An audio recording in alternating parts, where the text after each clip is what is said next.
Assalomu alaykum azizlar. Mana Xudo xolasa navbatdagi xonamiz. Ranglarni sepib bo'ldik. Devor holatini ko'rib turibsizlar. Juda Xudo xolasa chiroyli chiqdi. Patologlarimiz oppoq bo'ldi. Devorlarimiz korishniy rang bo'ldi. Bu necha puldan bo'lyapti? Xizmat haqisi, materiali deganlarni qiziqtirganlarni hozir bir qator savollarga javob berib o'tamiz.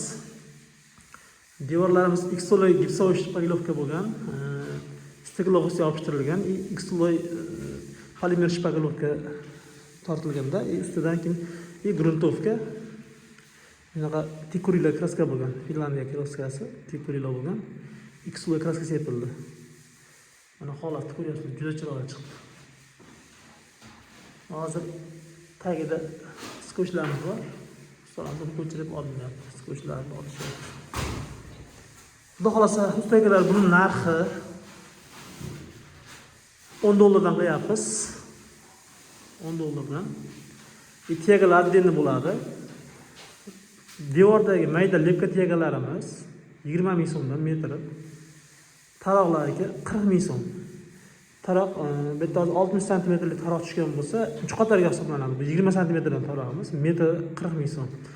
Patologdagi karniz tegalarimiz, buni oldindan narxini aytib o'tganmiz, yana bir qator eslatib o'tamiz. Bu 40 ming so'mdan 20 ga 16 lik karniz, balandligi 20, tepasi 16. Patologdagi pechenimiz 10 lik pecheni bo'lgan. Bular 30 ming so'mdan. Kimga shunaqa xizmatlar kerak bo'lsa, bemalol murojaat qilasizlar. Xudo xolasa qo'ldan kelgancha chiroyli qilib devorlarimizni ideal qilib chiqaramiz. Devorlar holatini ko'ryapsiz. Projektorda yotilyapti devor. Mana kimga shunaqa xizmat kerak bo'lsa, aloqaga chiqaverasizlar. Sog' bo'linglar, salomat bo'linglar.